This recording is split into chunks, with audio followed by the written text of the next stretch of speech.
Hello everyone, welcome to my channel CIB with Ashok. Friends, आज हम BFM के module D में चैप्टर नंबर 29 है जो उसका पार्ट 2 कर रहे हैं। ये चैप्टर है इंटरेस्ट रेट रिस्क के बारे में। फ्रेंड्स, पिछले लेक्चर में हमने देखा था कि इंटरेस्ट रेट रिस्क क्या होता है, ठीक है। अब उसके एक टाइप को भी हमने पिछले लेक्चर में ही गैप या मिसमैच रिस्क के बारे में पढ़ा था और दो एग्जाम्पल भी देखे थे। यहाँ पर हम डिफरेंट टाइप ऑफ जो और इसके अलावा इंटरेस्ट रेट के अदर रिस्क टाइप हैं उनके बारे में हम पढ़ेंगे, ठीक है। तो देखिए, सबसे पहला हम अगर आपको ये गैप या मिसमैच रिस्क देखना है तो इसी का पहला लेक्चर देख लेंगे, आपको वहाँ मिल जाएगा। यहाँ पर जो बचे हुए हैं 5-6 उनको हम पढ़ेंगे। प्राइस रिस्क क्या होता है फ्रेंड्स? सिंपल, देखिए यहाँ पर हम डिटेल में पढ़ेंगे। डिटेल में इसलिए पढ़ेंगे क्योंकि कई बार क्वेश्चन डिटेल में आ जाता है, लेकिन अगर सिंपल लैंग्वेज में प्राइस रिस्क क्या होता है तो एक दिमाग में माइंडसेट होना चाहिए माइंड में कि हाँ भाई, प्राइस रिस्क ये चीज़ होती है। तो अगर किसी एसेट को आप जो उसकी मेच्योरिटी डेट से पहले बेच देते हैं, प्राइस रिस्क अराइज हो जाता है। सिंपल, अगर एक लाइन में हम आपसे कहें कि प्राइस रिस्क क्या होता है, तो फ्रेंड्स, जब किसी एसेट को बेच दिया जाता है, सोल्ड कर दिया जाता है उसकी मेच्योरिटी डेट से पहले, तभी प्राइस रिस्क अराइज होता है, ठीक है। तो अब ये बेसिक सी बात आपके दिमाग में हमेशा रहनी चाहिए। अगर आप एग्जाम में बैठ रहे हैं तो प्राइस रिस्क क्या होता है, गैप या मिसमैच रिस्क क्या होता है, एटलीस्ट एक लाइन का तो पता ही होना चाहिए कि क्या चीज़ होती है, ठीक है। डिटेल में हम यहाँ पर अब आगे से पढ़ेंगे, ठीक है। तो प्राइस रिस्क क्या होता है, जब किसी एसेट को आप जो है उसकी मेच्योरिटी डेट से पहले सोल्ड कर देते हैं। फॉर एग्जांपल कोई बॉन्ड है ना। तो अब इन्होंने कहा कि फाइनेंशियल मार्केट में जो बॉन्ड प्राइस होता है और बॉन्ड का यील्ड होता है, ठीक है। तो बॉन्ड प्राइस और बॉन्ड का जो यील्ड या जो उसका रेट ऑफ इंटरेस्ट होता है वो इन्वर्सली रिलेटेड होते हैं। ये बात आपको बॉन्ड वाले चैप्टर में हमने अच्छे से पढ़ी हुई कि जब भी रेट ऑफ इंटरेस्ट बढ़ता है तो बॉन्ड का प्राइस घटता है ना। मतलब रेट ऑफ इंटरेस्ट और बॉन्ड के प्राइस में अपोजिट रिलेशनशिप होती है। और ये जो रेट ऑफ इंटरेस्ट जिसे कहते हैं वही बॉन्ड का वाईटीएम है। मैंने आपको ये भी समझाया था, वाईटीएम क्या होता है, यील्ड टू मेच्योरिटी होता है, ठीक है। तो वही बोल रहे हैं, नथिंग इज न्यू।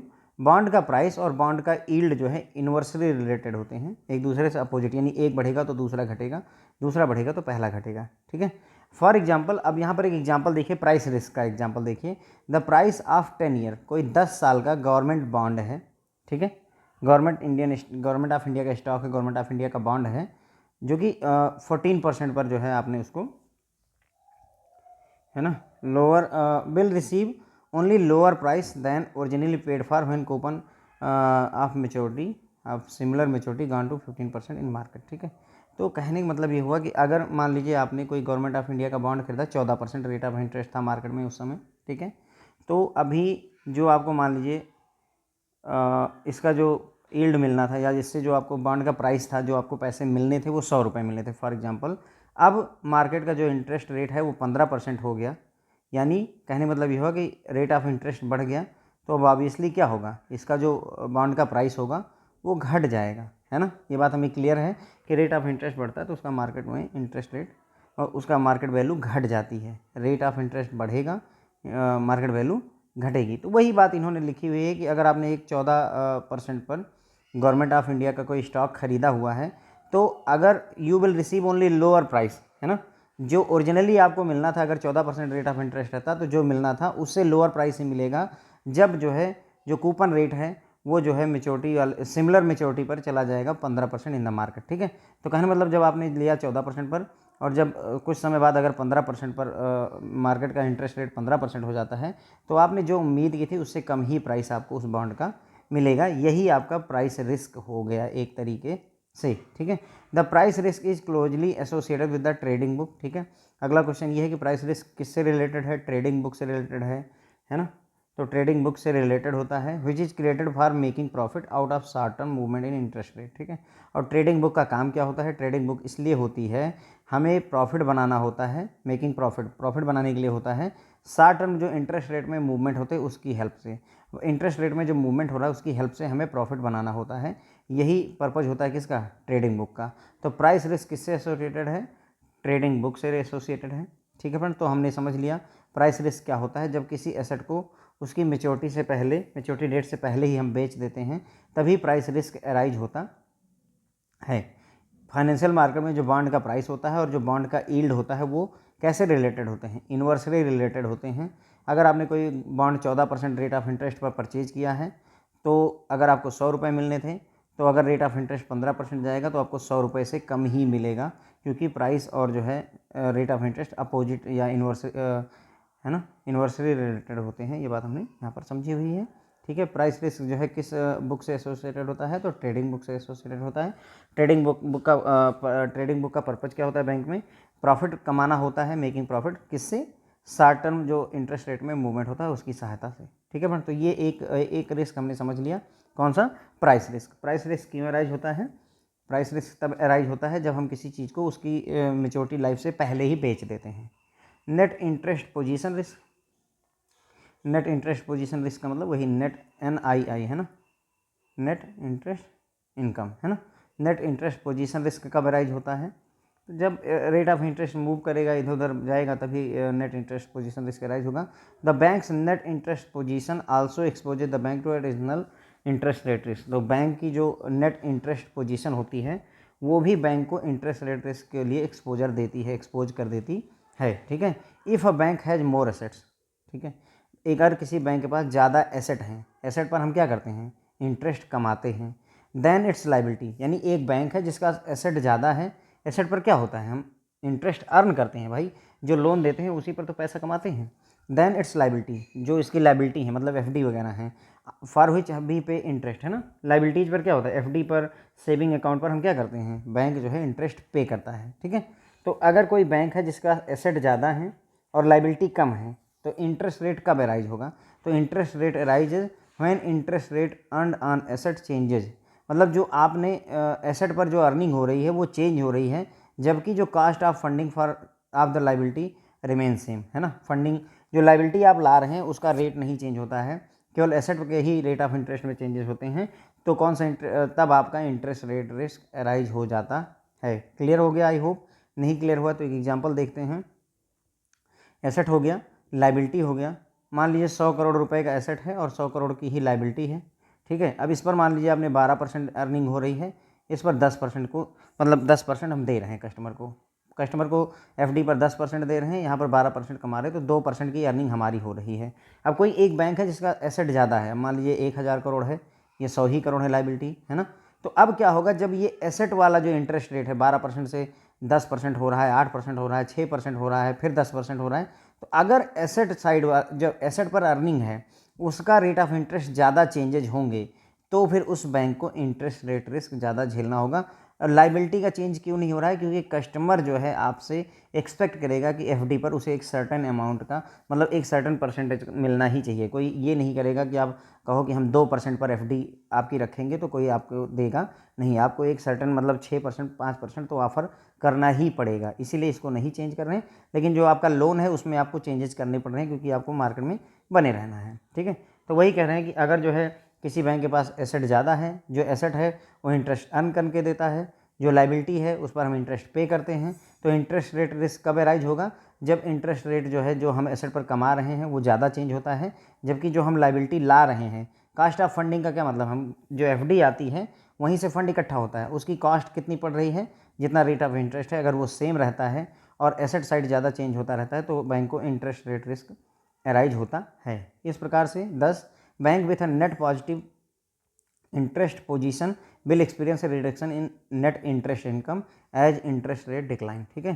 तो अगर कोई बैंक है जिसकी जो है नेट इंटरेस्ट पोजीशन जो है वो पॉजिटिव है, मतलब नेट इंटरेस्ट इनकम किसी बैंक की मान लेते हैं पॉजिटिव है, इसका मतलब हुआ कि हम कमा 100 रहे हैं और दे जो है कस्टमर को 90 रहे हैं, तो 10 रुपये हम कमा रहे हैं, ठीक है।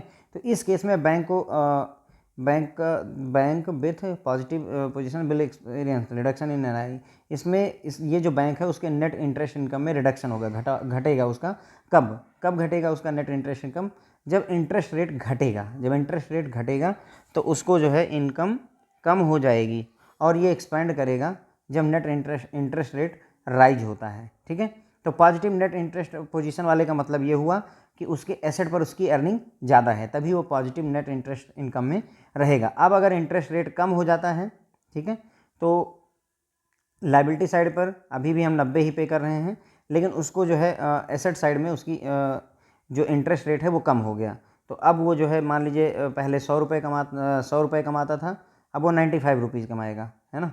तो 5 रुपये अब उसे फ़ायदा हो रहा है, पहले कितना हो रहा था ₹10 का फ़ायदा हो रहा था। तो वही बात कही गई है कि जब नेट आपका इंटरेस्ट रेट कम होगा, एसेट साइड ही घटा रहे हैं क्योंकि पॉजिटिव नेट इंटरेस्ट इनकम है, ठीक है। तो एसेट साइड जब घटेगा, इंटरेस्ट रेट आपका घट जाएगा, तो उसका नेट इंटरेस्ट इनकम जो होगा वो भी घट जाएगा। और अगर इंटरेस्ट रेट बढ़ेगा, अब जहाँ ₹100 कमा रहे हैं, यदि आप इसी पर ₹110 कमाने लगे और कस्टमर को सिर्फ 90 ही रुपये देने पड़े, तो अब आप देखिए ₹20 का मार्जिन आपको मिल रहा है, ₹20 आप कमा रहे हैं। तो वही बात लिखी गई यहाँ पर। देखिए मैंने जो आपको समझाया है, अगर एग्जाम में आपसे लॉजिकल क्वेश्चन पूछ लेगा कि एक बैंक की पॉजिटिव नेट इंटरेस्ट पोजीशन है, ठीक है, इंटरेस्ट रेट को हमने रिड्यूस कर दिया है, तो उसकी NII पर क्या इफेक्ट होगा, इंक्रीज होगा, डिक्रीज होगा, कोई इफेक्ट नहीं होगा। इसलिए मैं यहाँ पर आपको डिटेल में समझा रहा हूँ, ठीक है। A large positive net interest position account for most of the profit generated by manage financial institution, ठीक है। तो जो ज़्यादातर फाइनेंशियल इंस्टीट्यूशन है, वहाँ पर जो पॉजिटिव जो प्रॉफिट जनरेट होता है, वो बैंक की या उस इंस्टीट्यूशन के जितनी ज़्यादा मात्रा में, अमाउंट में पॉजिटिव नेट इंटरेस्ट पोजीशन होगी, उसी से ही उनको प्रॉफिट अर्न होता है, ठीक है फ्रेंड। तो ये हो गया नेट इंटरेस्ट पोजीशन रिस्क, ठीक है। नेट इंटरेस्ट पोजीशन रिस्क का यही मतलब होता है कि कुल मिलाकर के हमको ज़्यादा से ज़्यादा इंटरेस्ट कमाते रहना है। उसके लिए हमें क्या करना होगा, एसेट साइड का ज़्यादा से ज़्यादा बढ़े, है ना, ज़्यादा से ज़्यादा एसेट साइड का रेट ऑफ इंटरेस्ट बढ़े, है ना, उसको हमें कंट्रोल करना होगा। अगर घटता है तो नुकसान होगा। तो बैंक की जो नेट इंटरेस्ट पोजीशन है, वो जो है उसे एडिशनल इंटरेस्ट रेट रिस्क की एक्सपोजर देती है, एक्सपोज करती है, ठीक है। अगर कोई बैंक है या जिसके पास ज़्यादा एसेट है और कम लाइबिलिटीज़ हैं, ठीक है, तो इंटरेस्ट रेट रिस्क कब अराइज होता है, जब वो इंटरेस्ट रेट जो है एसेट पर चेंज होता रहता है, जबकि जो है लाइबिलिटी पर कोई चेंज नहीं होता, तो उस पर इफेक्ट आता रहता है। बैंक जो है जिसकी पॉजिटिव नेट इंटरेस्ट पोजीशन है, अगर आपने रेट ऑफ इंटरेस्ट को घटा दिया है, तो उसका NII नेट इंटरेस्ट इनकम घट जाती है, और अगर इंटरेस्ट रेट को आपने बढ़ा दिया है तो उसका NII बढ़ जाता है, ठीक है। ज़्यादातर जो फाइनेंशियल इंस्टीट्यूशंस होते हैं, उनमें प्रॉफिट जनरेशन कब होती है, जब जो है उसका जो नेट इंटरेस्ट पोजीशन है वो पॉजिटिव रहे और लार्ज अमाउंट में रहे, तब उसको कमाई होती है, ठीक है फ्रेंड्स। तो अगला जो रिस्क है, ठीक है, अब तक हमने 2 रिस्क पढ़ लिए फ्रेंड्स। आपने देखा प्राइस रिस्क, जब किसी एसेट को जो है उसकी मैच्योरिटी से पहले बेच देता है तो प्राइस रिस्क आता है। नेट इंटरेस्ट पोजीशन रिस्क का मतलब हुआ कि कितना नेट इंटरेस्ट इनकम पॉजिटिव होनी चाहिए, कहने मतलब हुआ अगर जो है हम जितना कमा रहे हैं इंटरेस्ट और जितना दे रहे हैं इंटरेस्ट, उनका जो डिफरेंस है वो हमेशा पॉजिटिव बने रहना चाहिए। यही नेट इंटरेस्ट पोजीशन रिस्क का कॉन्सेप्ट होता है, ठीक है। एम्बेडेड ऑप्शन रिस्क क्या होता है, अगर लार्ज चेंज इन मार्केट, देखिए एम्बेडेड ऑप्शन रिस्क का मतलब होता है मैच्योरिटी डेट से पहले अगर कोई आपका FD विड्रॉ करवा ले जाए, तो वही एम्बेडेड ऑप्शन रिस्क है। एक सिंपल लैंग्वेज में समझिए, अगर कोई कस्टमर ने 1 साल के लिए FD करवाई हुई है, लेकिन वो 3 महीने बाद, 6 महीने बाद आकर के अपनी FD तोड़वा करके ले जाता है आपसे, तो जो रिस्क आपने अभी अभी फेस किया वो एम्बेडेड ऑप्शन रिस्क होता है। बाकी ये पूरी कहानी लिखी हुई है, वो मैं समझाऊंगा भी, लेकिन जो काम की बात है वो यही है कि एम्बेडेड ऑप्शन रिस्क कब अराइज होता है, जब प्री मेच्योर विड्रॉल्स हो जाते हैं डिपॉजिट के before their stated maturity date. तो large change in market interest rate create another source of risk for bank profit by prepayment of loan और बॉन्ड्स, ठीक है। तो जब ज़्यादा चेंजेज होते हैं इंटरेस्ट रेट में, तो एक और रिस्क क्रिएट हो जाता है बैंक के प्रॉफिट में। कौन सा, प्रीपेमेंट ऑफ लोन की प्रीपेमेंट हो जाती है या बॉन्ड की प्रीपेमेंट हो जाती है, पुट ऑप्शन और कॉल ऑप्शन के थ्रू। ये हम ट्रेजरी वाले चैप्टर में देख लेंगे, मॉड्यूल C में देखेंगे, ठीक है। Are premature withdrawal of deposits before their stated maturity date. तो मेच्योरिटी डेट के पहले, है ना, अगर कोई डिपॉजिट विड्रॉ कर लिया जाए, या फिर जो है लोन कोई प्री पेमेंट कर दे कस्टमर, या कोई बॉन्ड है जिसको प्री ही बेच दिया जाए, है ना, या खरीद लिया जाए पुट ऑप्शन और कॉल ऑप्शन के थ्रू, तो ये जो रिस्क अराइज होता है फ्रेंड्स, वही एम्बेडेड ऑप्शन रिस्क होता है। In case where there is no penalty for prepayment of loan, है ना, तो जहाँ पर प्री पेमेंट पर कोई जो है पेनल्टी नहीं होती है। Borrower have a natural tendency to pay off their loan when decline in interest rate occur. तो जब भी अगर मान लीजिए एक लोन को आप जल्दी बंद कर देते हैं, और जल्दी मतलब आपने 20 साल के लिए लोन लिया, और अगर आप चाहें तो 10 साल बाद ही पूरा पैसा जमा करके लोन को ख़त्म कर सकते हैं, और आपको कोई पेनल्टी बैंक चार्ज नहीं करता है, तो उस केस में जब भी इंटरेस्ट रेट जो है डिक्लाइन होता है, बारोअर्स ज़्यादातर टेंडेंसी रखते हैं, उनको टेंडेंसी होती है कि वो जो है लोन को बंद करना चाहते हैं। बंद करना क्यों चाहते हैं, क्योंकि अगर रेट ऑफ इंटरेस्ट घटता है, मान लीजिए पहले 12% रेट ऑफ इंटरेस्ट पड़ रहा था, ठीक है, 12% रेट ऑफ इंटरेस्ट पड़ रहा था, अभी मान लीजिए 6% रेट ऑफ इंटरेस्ट हो गया, तो कस्टमर क्या सोचेगा कि अब मुझे उतना ज़्यादा पैसा नहीं देना है, पहले 12% दे रहा था, तो अगर मैंने 1 लाख रुपए लिए थे तो 1,12,000 मुझे पे करना था। अभी क्या है कि मुझे सिर्फ 1,06,000 रुपये ही पे करके छुट्टी मिल जा रही है, तो इसलिए वो पहले ही प्री पेमेंट करने की कोशिश में रहता है। एक वजह ये होती है। दूसरा वजह ये होती है कि अगर रेट ऑफ इंटरेस्ट 12% है, ठीक है, तो जो बॉन्ड का प्राइस होगा अगर 6% है, वो दोनों अगर बॉन्ड मतलब रेट ऑफ इंटरेस्ट घट गया तो बॉन्ड अगर जो है प्राइस जो है उसका बढ़ जाता है। अगर 100 रुपये का बॉन्ड था 12% पे, तो 6% पर हो सकता है वो 120 रुपये का हो, है ना। तो आदमी क्या करेगा, अपना लोन चुका करके उसकी कोशिश रहे कि हम बॉन्ड वगैरह कहीं और इन्वेस्ट कर दें ताकि हम अच्छा मुनाफा कमा सकें, ठीक है। तो in such cases bank will receive only lower net interest income. अब अगर आपने लोन 20 साल के लिए दिया था, जिस उम्मीद में दिया था उसने 10 ही साल में या 5 ही साल में अपना लोन ख़त्म कर दिया, तो भाई आपको नेट इंटरेस्ट इनकम तो घट ही जाएगी, लोअर नेट इंटरेस्ट इनकम आपको मिलेगी ही मिलेगी। इसका एक एग्जांपल इन्होंने दिया हुआ है। एक बैंक ने डिसबर्स किया है 90 दिन का लोन 10% रेट ऑफ इंटरेस्ट पर, विच इज फंडेड थ्रू 90 दिन, है ना, CD certificate of deposit at the rate of 8%, ठीक है। तो यानी किसी कस्टमर से उन्होंने 90 दिन का सर्टिफिकेट ऑफ डिपॉजिट लिया हुआ है जो कि 8% पर लिया हुआ है, और इसी पैसे को उठा करके उन्होंने 90 ही दिन के लिए एक लोन 10% पर दे दिया है। तो 2% या 200 बेसिस पॉइंट का प्रॉफिट चल रहा है यहाँ पर। इस सिनारियो में कोई दिक्कत नहीं है, ठीक है फ्रेंड। तो बैंक ने क्या उम्मीद करके रखी हुई थी कि अगले 90 दिन में हम जो है 200 बेसिस पॉइंट या 2% का प्रॉफिट कमाएंगे, है ना। क्लियर सी बात है, क्योंकि 8% पर हमने सर्टिफिकेट ऑफ डिपॉजिट लिया है और 10% पर उसी पैसे को उतने ही दिन के लिए दे दिया है, तो मेच्योरिटी मिसमैच वाला पंगा नहीं है। 200% का हमें बढ़िया प्रॉफिट हो रहा था। अब अगर मान लो in case of interest rate decline to 9%, अब क्या हुआ कि जो ये रेट ऑफ इंटरेस्ट 10% था लोन का, वो 9% पर आ गया 30 दिन के बाद में। एक महीना बीता और जो रेट ऑफ इंटरेस्ट है 10% पर बैंक से उधार लिया था कस्टमर ने, अब जो है रेट ऑफ इंटरेस्ट 9% हो गया है। और बारोवर क्या करेगा, अपना लोन प्रीपे कर देगा इमीडिएटली, तुरंत ही पेमेंट कर देगा आकर के। तो अब देखो, शुरू के 30 दिन तक तो बैंक ने कमाया, है ना। शुरू के 30 दिन स्थिति ये रही कि 8% पर पैसा लिया था और 10% पर कस्टमर को दिया था, तो हम 200 बेसिस पॉइंट या 2% कमा रहे थे।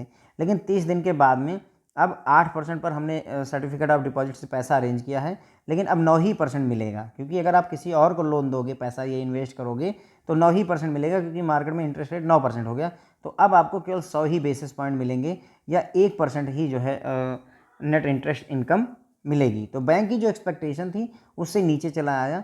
यही एम्बेडेड ऑप्शन रिस्क होता है। तो in case rate of interest 9% होता है आफ्टर 30 दिन, बार प्रीपे कर देगा अपना loan immediately. Bank receive only 200 basis point NII for 30 days, ठीक है। तो इसमें क्या हुआ कि बैंक ने 200 बेसिस पॉइंट का नेट इंटरेस्ट इनकम जो है केवल जो है कितने दिन कमाया, केवल 30 ही दिन कमाया, है ना, शुरुआत के 30 दिन। उसके बाद में और जबकि उसने एंटिसिपेट क्या किया था कि हमें 90 दिन तक ऐसा होगा, है ना। बैंक ने जब लोन दिया था तो यही तो सोच के दिया था कि 90 दिन तक ये लोन जो है 10% पर चलेगा और 90 दिन के लिए पैसा लिया हुआ है हमने, 2% का हम प्रॉफिट लगातार कमाएंगे। लेकिन एक महीने बाद क्या हुआ कि रेट ऑफ इंटरेस्ट 10% से घट करके 9% हो गया, कस्टमर ने उठा करके अपना लोन भर दिया और अब आपको सिर्फ एक ही महीने तक 2% का या 200 बेसिस पॉइंट का प्रॉफिट हुआ।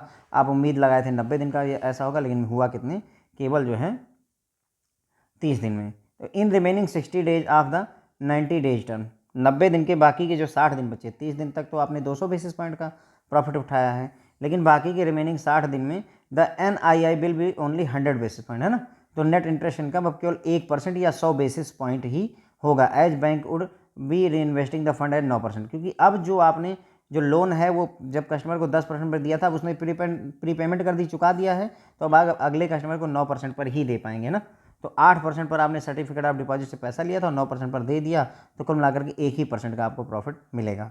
तो वही है मतलब एम्बेडेड ऑप्शन रिस्क यही होता है फ्रेंड्स, कि जब आपको प्री मेच्योरली कोई चीज़ जो है FD थी वो प्री मेच्योरली टूट गई, कोई लोन है वो प्री मेच्योरली पेमेंट हो गई, तो उस केस में नुकसान होता है। The embedded option risk is becoming a reality in India. Embedded option risk हमारे देश में अब ये रियलिटी बनता जा रहा है। काफ़ी सारे it is experience in volatile situation, है ना।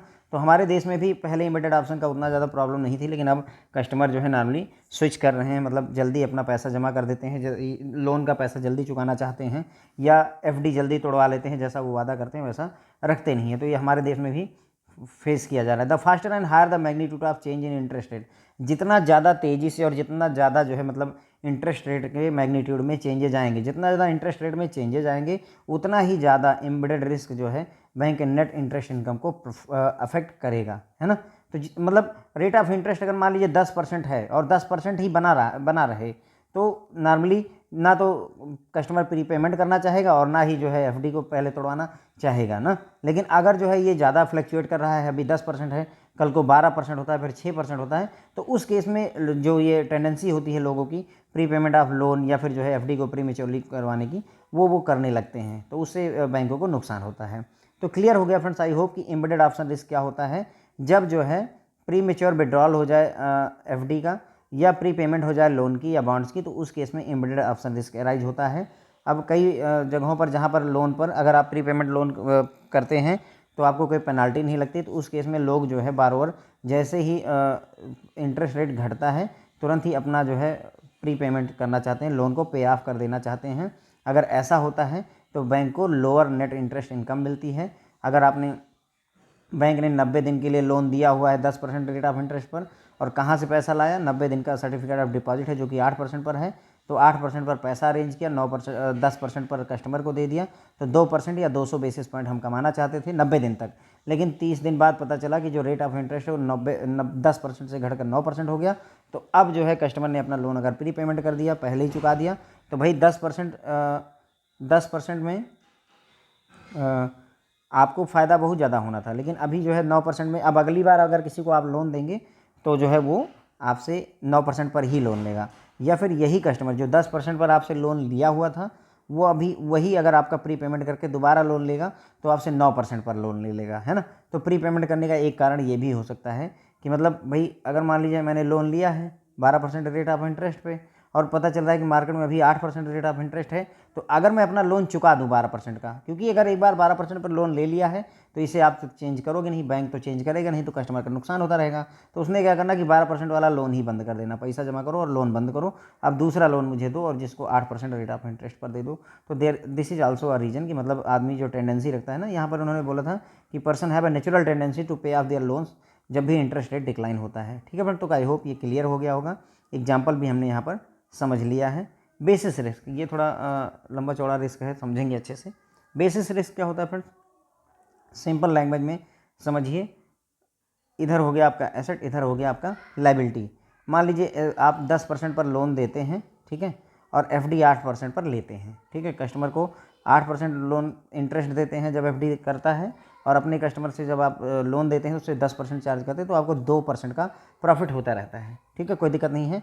अब अगर जो है इसमें रेट ऑफ इंटरेस्ट दोनों का 1% घट जाए, 2% घट जाए, लेकिन जितना घटे जितना बढ़े दोनों का बढ़े, मान लीजिए 2% ये बढ़ गया 10% हुआ और ये भी 10% से बढ़ करके 12% हुआ, अगर ऐसा होता है तो अभी भी देखिए 2% का ही प्रॉफिट या लॉस जो भी था वो मेंटेन है। अब अगर मान लीजिए ये 9% होता है, 1% कम हुआ, तो ये 1% कम होकर 7% हो गया, अभी भी उसको जो 2% का या 200 बेसिस पॉइंट का जो प्रॉफिट हो रहा था वो कोई दिक्कत नहीं थी, ठीक है। लेकिन अगर ऐसा होता नहीं है, इन रियलिटी ऐसा होता नहीं है, एसेट का जो इंटरेस्ट रेट है उसका मैग्नीट्यूड अलग होता है, लाइबिलिटी का चेंज होने का मैग्नीट्यूड अलग होता है। तो जब भी एसेट या लाइबिलिटी के जो रेट ऑफ इंटरेस्ट होते हैं वो अलग अलग मैग्नीट्यूड में जब चेंजेज लेते हैं, कहने मतलब यह हुआ एसेट 10% पर था और लाइबिलिटी आपकी 8% पर थी, एसेट जो है बढ़ करके या घट करके मान लीजिए आपका 9% हो गया, जबकि लाइबिलिटी आपकी जो है बढ़ करके 9.5 हो गई, या एसेट आपका 12% पर जाने लगा, लाइबिलिटी आपकी 8% पर रह गई, या फिर एसेट आपका 14% पर हो गया, लाइबिलिटी आपकी 10% पर हो गई। मतलब कहने का जरूरी नहीं कि जब ये 2 बढ़ रहा है तब भी ये भी 2 बढ़ रहा है, नहीं, मैग्नीट्यूड डिफरेंट है। मतलब कहने का दोनों के मैग्नीट्यूड अलग अलग हैं, बढ़ तो रहा है, बदल रहे हैं, पर सेम प्रोपोर्शन में नहीं घट बढ़ रहे हैं। तो ये जो रिस्क अराइज होता है फ्रेंड्स उसे ही बेसिस रिस्क कहा जाता है। In a perfectly match gap position, है ना, there is no timing difference between repricing that is the magnitude of change in deposit rates would be exactly match with the magnitude of change in loan rate, ठीक है। तो इनका मतलब ये है कि अगर सब कुछ परफेक्टली मैच्ड है तो उस केस में जितना लोन के रेट ऑफ इंटरेस्ट में चेंजेस होगा जिस मैग्नीट्यूड में, एक सेकंड, उसी रेट ऑफ इंटरेस्ट से, तो जितने मैग्नीट्यूड से आपका चेंजेज होते हैं लोन रेट में उतने ही मैग्नीट्यूड से चेंज हो रहा है अगर डिपॉजिट रेट में, तो परफेक्टली मैच सिचुएशन में कोई दिक्कत नहीं होती, वहाँ पर हमें कोई रिस्क नहीं फेस करना होता है। लेकिन however interest rate of two different instruments will seldom change in the same degree during the same time period, है ना। तो मतलब इनका कहने का है कि लेकिन ऐसा रियलिटी में होगा नहीं। रियलिटी में क्या होगा, रियलिटी में ये होगा कि दोनों के रेट जो है सेम डिग्री में चेंजेज हो, ऐसा ज़रूरी नहीं होता। सेल्डम मतलब कभी कभार ही ऐसा होगा कि भाई दोनों के लोन का भी जो है 10% से 12 हुआ तो जो है आपका एफडी का 8 से 10 हुआ, है ना। ऐसा कभी कभार ही होता है। ज़्यादातर the risk that the interest rate of different asset and liability में change in different magnitude is called basis risk, ठीक है। तो इस बात का रिस्क की जो इंटरेस्ट रेट हैं वो एसेट का अलग और लाइबिलिटी का अलग चेंज होगा, अलग मैग्नीट्यूड में चेंज होगा, उसे ही बेसिस रिस्क कहा जाता है, ठीक है। अब एक एग्जांपल देखिए, यहाँ पर एक कंपनी है XYZ जिसका गैप स्टेटमेंट दिया है, ठीक है। अब यहाँ पर देखिए आपके पास में रीप्राइसिंग एसेट है, रीप्राइसिंग लाइबिलिटी है। एसेट में कॉल मनी, कैश क्रेडिट, यहाँ पर 50 करोड़ 40 करोड़ कुल मिलाकर के एसेट के तौर पर 90 करोड़ रुपए बैंक ने दिए हुए हैं। लाइबिलिटी के तौर पर बैंक के पास में 50 और एफडी सेविंग डिपॉजिट में 50 करोड़ पड़े हैं, एफडी में 50 करोड़ पड़े हैं, तो कुल मिलाकर के 100 करोड़ रुपए की लाइबिलिटी है, 90 करोड़ का एसेट है। कहने मतलब हमारे पास 100 करोड़ रुपए हैं, 90 करोड़ रुपए हमने मार्केट में दिए हुए हैं, तो कुल मिलाकर के जो हमारा गैप है वो 10 करोड़ का निगेटिव गैप है। निगेटिव क्यों है फ्रेंड्स, क्योंकि हमने जनता से 100 करोड़ ले रखे हैं और केवल 90 करोड़ पर ही हम कमाई कर रहे हैं, 10 करोड़ हमारे पास बचा हुआ है, इसलिए माइनस 10 करोड़ हो गया। अब अगर हम देखें कि रेट ऑफ इंटरेस्ट 1% चेंज होगा तो बदले में हमें क्या नुकसान या फ़ायदा होगा।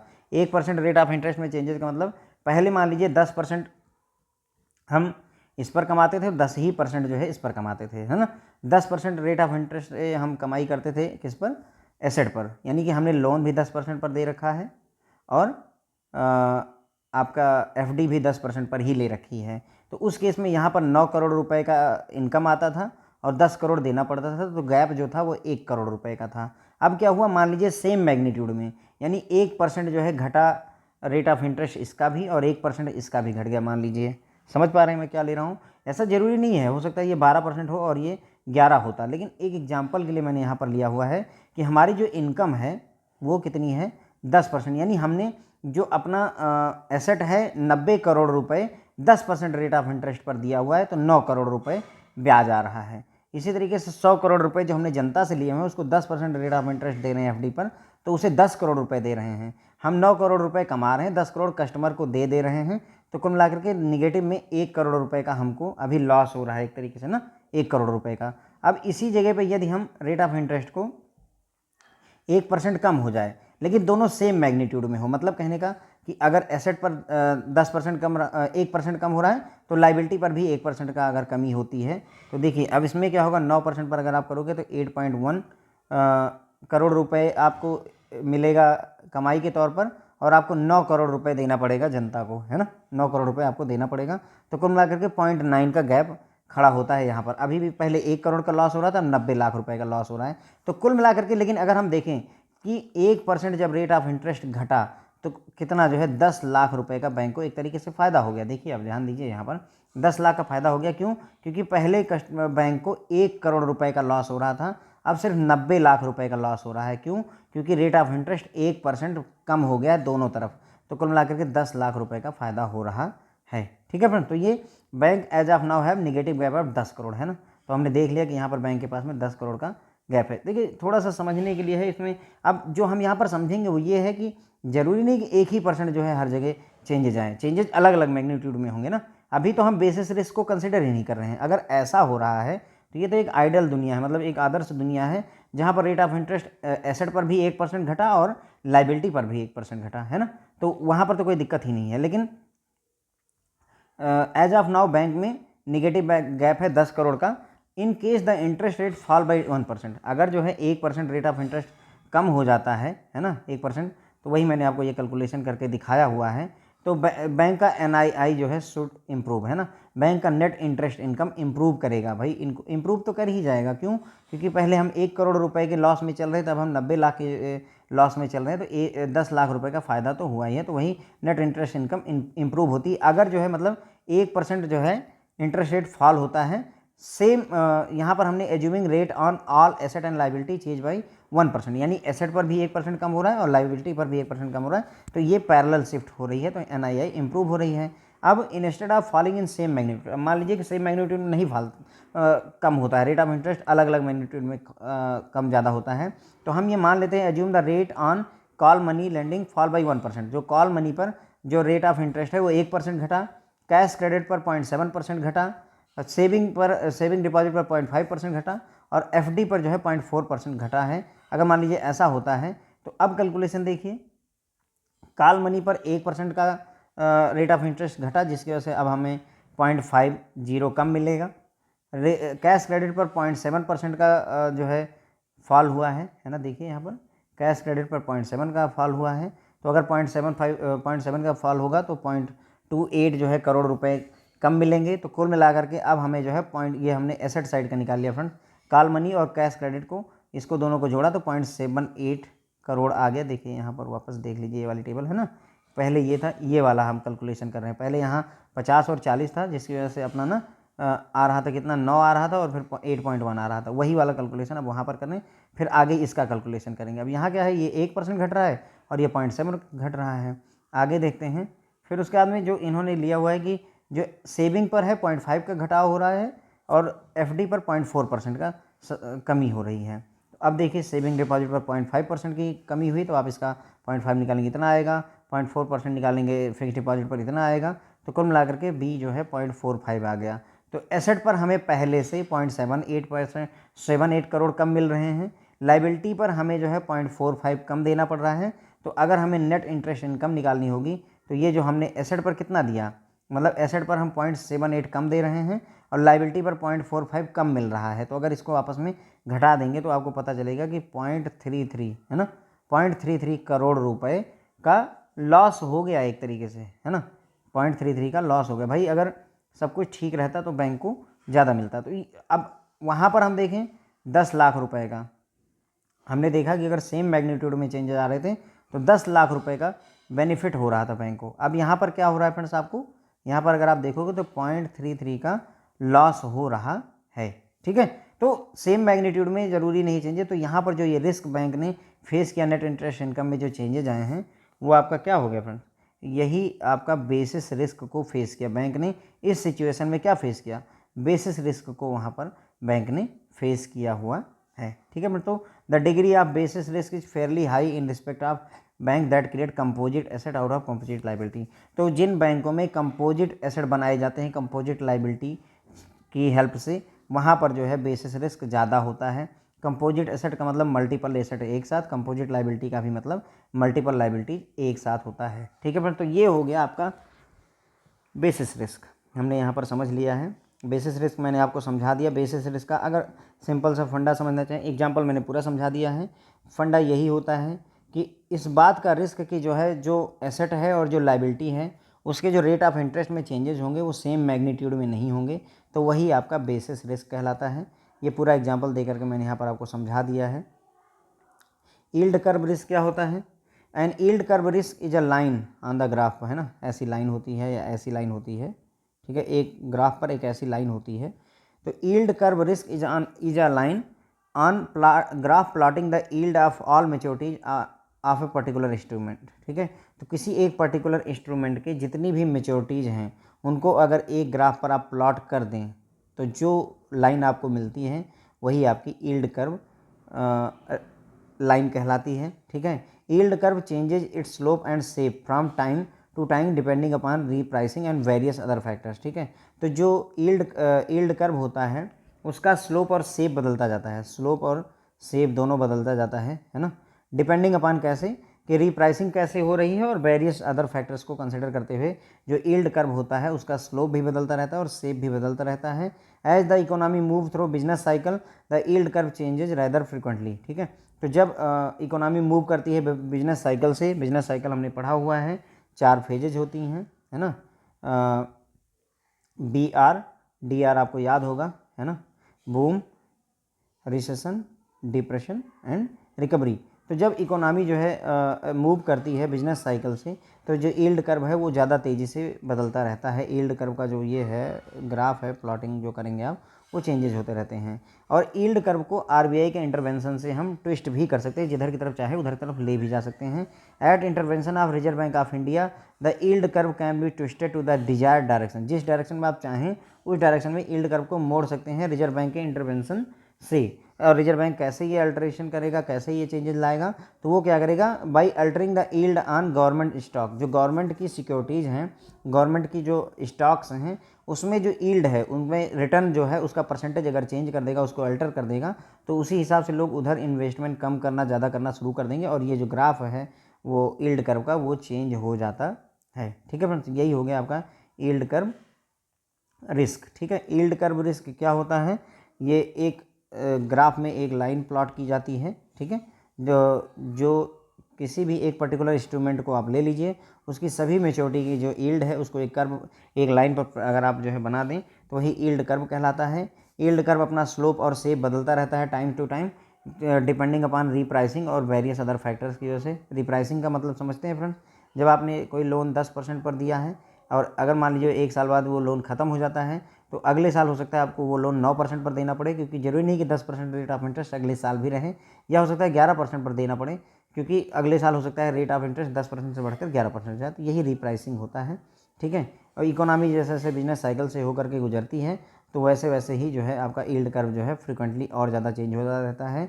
और यील्ड कर्व को जो है आप ट्विस्ट कर सकते हैं, मोड़ सकते हैं रिजर्व बैंक ऑफ इंडिया के इंटरवेंशन से, है ना। और रिजर्व बैंक ऑफ इंडिया ये करता कैसे है, जो गवर्नमेंट ऑफ इंडिया के स्टॉक्स हैं, जो शेयर्स हैं, उनमें जो यील्ड है, उनका जो मतलब प्रॉफिट है, अभी कोई बॉन्ड है गवर्नमेंट ऑफ इंडिया को 9% यील्ड दे रहा है, कल को अगर 12% देने लगेगा तो लोग इसको ज़्यादा परचेज करने लगेंगे।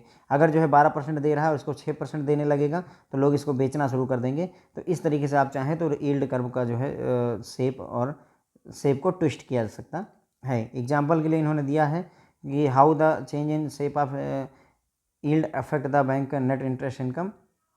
एग्जाम्पल के लिए इन्होंने दिया हुआ है कि let us assume that XYZ bank use 3 year floating rate fixed deposit for funding 3 year floating rate loan. ठीक है, तो एक कोई XYZ बैंक है जो 3 साल के फ्लोटिंग फिक्स रेट डिपॉजिट को, ठीक है, फ्लोटिंग रेट फिक्स डिपॉजिट को, कोई FD है जिस पर फ्लोटिंग रेट है और कोई लोन है वो भी फ्लोटिंग रेट वाला है, मतलब कोई ना तो FD पर रेट ऑफ इंटरेस्ट फिक्स है और ना ही लोन पर ही जो है आपका रेट ऑफ इंटरेस्ट फिक्स है। और इनकी रीप्राइसिंग कब हो रही है, क्वार्टरली इंटरवल पर, यानी हर 3 महीने के बाद में FD का भी रेट ऑफ इंटरेस्ट बदलता है और हर 3 महीने के बाद में लोन का भी रेट ऑफ इंटरेस्ट बदलता है।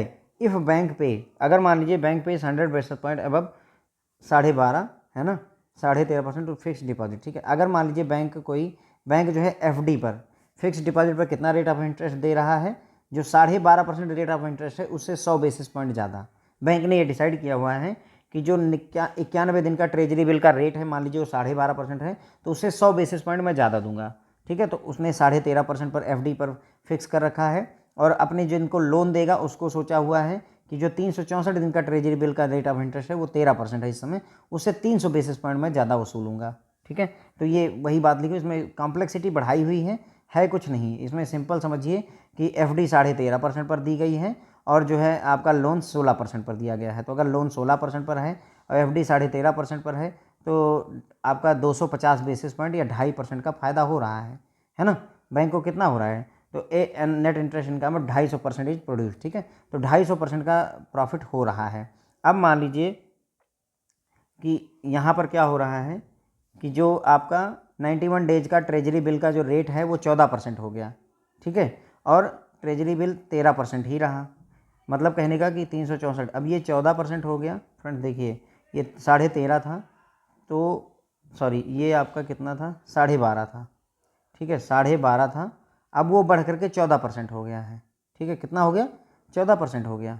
तो अब क्या होगा, 12.5 पर था तो आप उसे 1% ज़्यादा 1% ज़्यादा पर देते थे, 13.5 पर देते थे। अब अगर 14% पर है तो उससे 1% ज़्यादा पर देंगे आप, यानी अब 15% आप वसूलेंगे। ठीक है, 15%, और लोन कितने का है, 16% पर ही, क्योंकि इसका चेंज नहीं हुआ 16% पर, तो अब 1% का आपको फ़ायदा होगा। समझ रहे हैं ये क्या कह रहा है, तो 1% का ओवरऑल आपको 100 बेसिस पॉइंट का ही फ़ायदा होगा। कहने मतलब ये हुआ कि कुल मिलाकर के रीप्राइसिंग डिफरेंट हो गई। जो इसका है आपकी FD है, इधर FD हो गई, इधर आपका लोन हो गया। FD जो है आप पहले 13.5 पर दिए थे और लोन आपने 16 पर दिया था, बाद में आपने क्या किया, FD अपनी 15 पर हो गई और लोन अभी 16% पर ही रहा। कुल मिलाकर के अगर समराइज किया जाए इस बात को, तो क्यों हुआ ऐसा? क्योंकि इसकी रिप्राइसिंग अलग है, हर क्वार्टरली हो रही, तो ये रिप्राइस्ड हो गया, इसमें चेंजेज नहीं आए। तो बैंक को पहले कितना हो रहा था? देखिए 2.5% का फ़ायदा हो रहा था नेट इंटरेस्ट इनकम में, और अब सिर्फ 1% का नेट इंटरेस्ट इनकम में फ़ायदा हो रहा है। तो वही बात यहाँ पर इन्होंने ये समझाई हुई है। तो ये जो रिस्क जो है, यील्ड कर्व जो है आपका चेंज हो गया। यील्ड कर्व का मतलब कितना आपको प्रॉफिट मिल रहा है, उसमें चेंजेज आ जाना ही यील्ड कर्व में यील्ड कर्व रिस्क होता है ना। पहले 2.5% जो है यील्ड हो रही थी, 2.5% का फ़ायदा हो रहा था, अब 1% का यील्ड हो रहा है। और ऐसा क्यों हो रहा है? क्योंकि जो है हमने फ्लोटिंग रेट ऑफ इंटरेस्ट लिया, रेट ऑफ इंटरेस्ट चेंज हो रहा है। 91 डेज का ट्रेजरी बिल का रेट चेंज हो गया, जबकि 364 दिन के ट्रेजरी बिल का रेट सेम रहा। इस वजह से हमें जो है सिर्फ 1% का 100 बेसिस पॉइंट का फ़ायदा हो रहा है। ये जो इन्होंने लिखा हुआ है 16% आपका हो गया, क्या 16% हो गया जो आपको लोन पर देना था, लोन पर मिल रहा था, और ये -14 + 1 एक ही में है, मतलब कहने का 15% रेट ऑफ इंटरेस्ट आपका एफडी पर होगा, इसलिए 1% आया हुआ। फ्रेंड्स ये ध्यान रखिएगा, ये यहाँ पर इन्होंने जो समझाया हुआ है। ठीक है, री इन्वेस्टमेंट रिस्क क्या होता है फ्रेंड्स? आपका पैसा एक बार जो है आपका टूट गया, जैसे मान लिया आपने एफडी बनाई 3 साल के लिए 6% रेट ऑफ इंटरेस्ट पर, तो 3 साल बाद अब मान लीजिए अगर दोबारा 3 साल बीत गए, आपको एफडी मैच्योर हो गई, अब आप दोबारा इन्वेस्ट करने जाते हैं, तो हो सकता है कि 5% पर ही एफडी का रेट ऑफ इंटरेस्ट उस समय चल रहा हो। अगर आप दोबारा एफडी बनाएंगे तो आपको 6% नहीं मिलेगा, हो सकता है 5% मिले, और या हो सकता है कि जो है किस्मत अच्छी है, रेट ऑफ इंटरेस्ट 8% हो गया है, तो आपको 8% भी मिल सकता है। दोनों बातें होती हैं, बट रिस्क तो इन्वॉल्व है। हो सकता है मैं 5% पाऊँ, हो सकता है मैं 8% पाऊँ, दोनों बातें हो सकती हैं, इसी वजह से रिस्क कहा जाता है। तो री इन्वेस्टमेंट रिस्क है ना, uncertainty with regard to interest rate at which the future cash flow can be invested is called reinvestment risk. ठीक है, तो इस बात की अनिश्चितता है कि इंटरेस्ट रेट क्या होगा जिस पर हम जो है फ्यूचर के कैश फ्लो को री इन्वेस्ट करेंगे, वही री इन्वेस्टमेंट रिस्क कहलाता है। ठीक है फ्रेंड, तो ये री इन्वेस्टमेंट रिस्क हो गया। इसका भी एक एग्जाम्पल यहाँ पर इन्होंने दिया हुआ है, उसके बाद में इसे ही लास्ट हमारा टॉपिक भी है। देखिए मान लीजिए एक जो है XYZ है, 0 कूपन बॉन्ड है, डिपॉजिट ऑफ 10,000 है, और डबल कर रहा है उसे 7 साल में। ठीक है, और uses the fund for investing in a 7 year bond at annual coupon of 12%। तो 7 साल में ये दूना करने की बात कर रहे हैं, और उसको उठा कर उसने 12% पर इन्वेस्ट कर दिया। 0 कूपन डिपॉजिट लिया उसने 10,000 रुपये का, और प्रॉमिस किया है कि उसको 7 साल में बैंक डबल कर देगा, और उसने इस फंड को यूज कर लिया है 12% कूपन वाले एक बॉन्ड में, 7 साल के बॉन्ड में इन्वेस्ट कर दिया है। ठीक है, in case the interest rate fall to 10% after 1 year. 1 साल बीता, कोई दिक्कत नहीं थी, 12% रेट ऑफ इंटरेस्ट था, ठीक था सब कुछ। इंटरेस्ट रेट 10% 2% कम हो गया आफ्टर 1 ईयर, तो बैंक को reinvest the coupon cash flow only at 10% against the anticipation of investing the fix at 12%। ठीक है, तो बॉन्ड्स का आपको कॉन्सेप्ट तो पता ही होगा कि अगर मान लीजिए 1,000 रुपये का बॉन्ड है, तो उसमें अगर मान लीजिए 6% का आपका कूपन रेट होता है, तो 60 रुपये हर साल मिलते हैं, और लास्ट में 1,060 रुपये मिलते हैं, है ना, यही बात है। अब अगर 12% का रेट ऑफ इंटरेस्ट चल रहा था मार्केट में, तो ये जो 60 रुपये मिल रहे थे उसको बैंक 12% रेट ऑफ इंटरेस्ट पर इन्वेस्ट कर दे रहा था, री इन्वेस्ट कर दे रहा था। देखिए हर एक 60 रुपये को 12% पर इन्वेस्ट कर रहा था। लेकिन अगर 1 साल बाद रेट ऑफ इंटरेस्ट 10% हो गया है, तो ये वाला तो 60 रुपये 12% पर आपने री इन्वेस्ट कर दिया, पर ये वाला आपको 10% में, अगले साल अगर और घट जाता है तो अगले वाला 8% पर आपको इन्वेस्ट करना पड़ेगा। वही बात यहाँ पर, ये पूरी इतनी कहानी अभी तक आपको समझाई गई है। ठीक है, तो इन्वेस्टमेंट जो है उसे 12% की एंटिसिपेशन थी, लेकिन 10% पर ही करना पड़ गया। Due to this reinvestment risk the bank will find it difficult to pay interest on deposit on maturity. ठीक है, तो इसकी वजह से बैंक को डिफिकल्टी होगी मेच्योरिटी पर पैसा पे करने में। Bond pricing formula assume that all the coupon payments are reinvested at bonds yield to maturity. ठीक है, तो जो बॉन्ड का फार्मूला होता है प्राइसिंग कैलकुलेट करने का, वो ये मानकर चलता है कि जितने भी कूपन आपको मिलेंगे पेमेंट के, वो री इन्वेस्ट किए जाएंगे YTM पर, यील्ड टू मेच्योरिटी। जो rate of yield to maturity rate of interest अगर 8% है, तो बॉन्ड का फार्मूला ये मानकर चलता है कि जो ये 60 रुपये आपको हर साल मिल रहे हैं, इसको आप री इन्वेस्ट करेंगे YTM पर ही करेंगे, 8% पर ही करेंगे। ठीक है, ये ऐसा मानकर एज्यूम करके चलता है। If the rate of interest increases over the life of bond, ठीक है, coupon will be reinvested at higher yield thereby increasing the reinvestment income. ठीक है, अब अगर इंटरेस्ट रेट बढ़ जाता है, तो आपको 60 रुपये मिले, अगले साल फिर 60 रुपये मिले, अगले साल फिर 60 रुपये मिले, तो आप अगर रेट ऑफ इंटरेस्ट बढ़ गया, आपने 8% का एजम्पशन लिया था YTM के हिसाब से, लेकिन अगर इस समय 10% रेट ऑफ इंटरेस्ट पर री इन्वेस्ट किया, इसको आपने 12% पर कर दिया, इसको अगेन आपने 11% पर इन्वेस्ट कर दिया, तो आपको ज़्यादा इन्वेस्टमेंट इनकम मिलेगी ना। Increasing the reinvestment income, भाई आपकी इनकम बढ़ गई, आप 8% की उम्मीद किए बैठे थे, पर जो आपने पैसा री इन्वेस्ट किया उससे अब आपको ज़्यादा पैसा की कमाई हो रही है। क्लियर सी बात है, ये हमें भी दिख रहा है। The increase in reinvestment income will increase the realised yield of bond. ठीक है, तो ये जो इंक्रीज हुआ ना, इसकी वजह से रियलाइज्ड यील्ड जो होगा बॉन्ड का वो बढ़ जाता है। अगर समझ पा रहे हो क्या कहना चाह रहे हैं हम, तो बॉन्ड के चैप्टर में हमने पढ़ा कि 1000 रुपये का जो बॉन्ड होता है उसमें अगर 6% का कूपन हो तो हर साल हम 60 रुपये 60 रुपये 60 रुपये और लास्ट में 1060 रुपये पाते हैं। ठीक है, हमने यही इतनी बात की थी, हम फर्दर इसको इन्वेस्टमेंट की बात नहीं कर रहे थे। यहाँ पर हम फर्दर आगे जा रहे हैं और ये जो हर साल हमें पैसे मिल रहे हैं इसको हम री इन्वेस्ट कर रहे हैं। तो बॉन्ड के कॉन्सेप्ट के हिसाब से हर पैसे को हमें YTM जो 8% अगर हम मान लेते हैं, ज्यूम कर लेते हैं, तो हर पैसे को 8% के हिसाब से ही हमें इन्वेस्ट करने की ज़रूरत है। लेकिन अगर मान लो मार्केट में इंटरेस्ट रेट अच्छा है, यहाँ 10% मिल रहा है, यहाँ 12% मिल रहा है, यहाँ पर 9% मिल रहा है, यहाँ पर 11% मिल रहा है, तो हमारे लिए ही फ़ायदेमंद है ना ये। तो वही कह रहे हैं कि जो रियलाइज्ड यील्ड है वो बढ़ जाएगी। नॉर्मली हर इसका 8% मिलना चाहिए था, लेकिन अब हमको हो सकता है 10% या 11% मिल रहा है। तो वही कह रहा है कि अगर इन्वेस्टमेंट से जो हमारी इनकम बढ़ जाएगी उससे रियलाइज्ड यील्ड जो है बॉन्ड का वो बढ़ जाता है। When the interest rate goes up, अब ये बात भी क्लियर है कि जब भी रेट ऑफ इंटरेस्ट बढ़ता है तो जो मार्केट वैल्यू होती है बॉन्ड की वो घटती है ना। समझ रहे हैं, जब भी अब यहाँ पर रेट ऑफ इंटरेस्ट आपने बढ़ाया, देखिए हम बार बार बात कर रहे हैं कि यहाँ पर हमें 8 मिलना चाहिए था, 10% मिल रहा है, 12% मिल रहा है, तो भाई रेट ऑफ इंटरेस्ट जब जब बढ़ेगा बॉन्ड का जो प्राइस है असली जो आपको मिलना है वो घटता जाता है, बॉन्ड का प्राइस घटता जाता है। When interest rate goes up, bond वाला चैप्टर अगर आपने पढ़ा हुआ है 17 नंबर चैप्टर, तो आपको ये अच्छे से क्लियर होगा।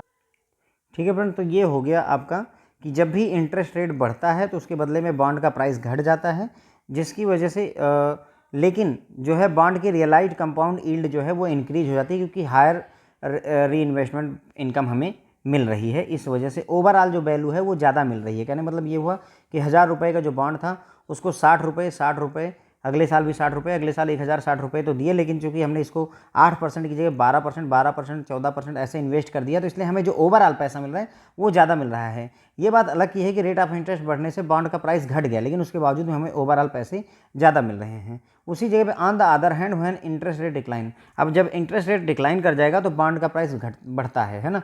इंटरेस्ट रेट घटेगा तो बॉन्ड का प्राइस बढ़ेगा। ठीक है, बॉन्ड का price increases resulting in capital gain, है ना। तो बॉन्ड का प्राइस बढ़ेगा तो हमें कैपिटल गेन होता है। कैपिटल गेन का मतलब क्या हुआ, कोई चीज़ 100 रुपये की खरीदी और 110 रुपये की बेची, तो ये जो फायदा हुआ आपको ये 10 रुपये का, ये आपका एक कैपिटल गेन हो जाता है। आपका कैपिटल बढ़ गया, जो पूंजी लगाई थी वो बढ़ जाती है, वही कैपिटल गेन बढ़ जाता है। But the realised compound yield decreases, अब जो रियलाइज्ड कंपाउंड यील्ड है वो आपका घट जाएगा। क्यों घट जाएगा, क्योंकि आप लोअर रेट ऑफ इंटरेस्ट पर इन्वेस्ट करेंगे। देखिए जैसे आपको 60 रुपीज़ मिले, फिर 60 मिले, फिर 60 मिले, फिर 1060 रुपये मिले, रेट ऑफ इंटरेस्ट मार्केट में घट गया।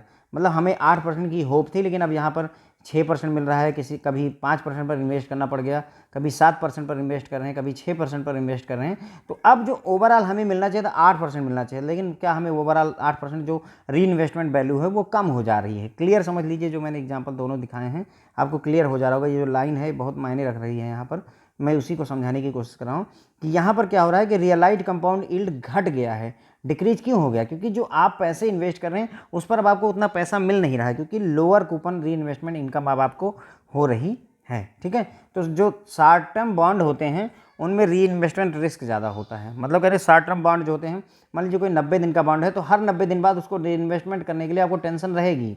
मान लीजिए आपने 90 दिन का कोई बॉन्ड लिया और अभी 10% रेट ऑफ इंटरेस्ट पर लिया है, कल को चल करके 9% होता है या 12% होता है, 11% होता है, तो हर 90 दिन बाद आपको ये मैथमेटिक्स देखनी पड़ेगी कि मुझे फ़ायदा हो रहा है कि नुकसान हो रहा है। तो जो शॉर्ट टर्म बॉन्ड होते हैं फ्रेंड्स, उनमें री इन्वेस्टमेंट रिस्क होता है, क्योंकि आपको बार बार री इन्वेस्टमेंट करने के लिए सोचना पड़ता है। उसी जगह पे जो लॉन्ग टर्म बॉन्ड होते हैं उनमें प्राइस रिस्क ज़्यादा होता है। लॉन्ग टर्म जो बॉन्ड होते हैं, मान लीजिए आपने कोई बॉन्ड 5 ईयर के लिए ले लिया, तो अब उसमें प्राइस रिस्क क्या होता है फ्रेंड, प्राइस रिस्क ये होता है कि उसको उसकी मेच्योरिटी से पहले बेच देना। तो जो लॉन्ग टर्म बॉन्ड होंगे हो सकता है आप उसको ज़्यादा समय तक होल्ड ना कर पाओ, इसलिए वहाँ पर प्राइस रिस्क इन्वॉल्व होता है। ध्यान रखेंगे कि जो लॉन्ग टर्म बॉन्ड होते हैं उसमें प्राइस रिस्क होता है। क्यों? क्योंकि हमें बार बार यहाँ पर री इन्वेस्टमेंट रिस्क नहीं है। क्यों? क्योंकि हमने एक बार 5 साल के लिए इन्वेस्ट कर दिया तो हम बार बार थोड़ी ना सोचेंगे कि हमें री इन्वेस्टमेंट करनी है, 5 साल तो चलता ही रहेगा। लेकिन आपने 90 दिन के लिए कोई यानी शॉर्ट टर्म बॉन्ड ले लिया, शॉर्ट टर्म बॉन्ड आपने 90 दिन के लिए लिया, तो हर 90 दिन बाद आप सोचिए इसको कि मुझे फिर से री इन्वेस्ट करना है। क्लियर हो गया?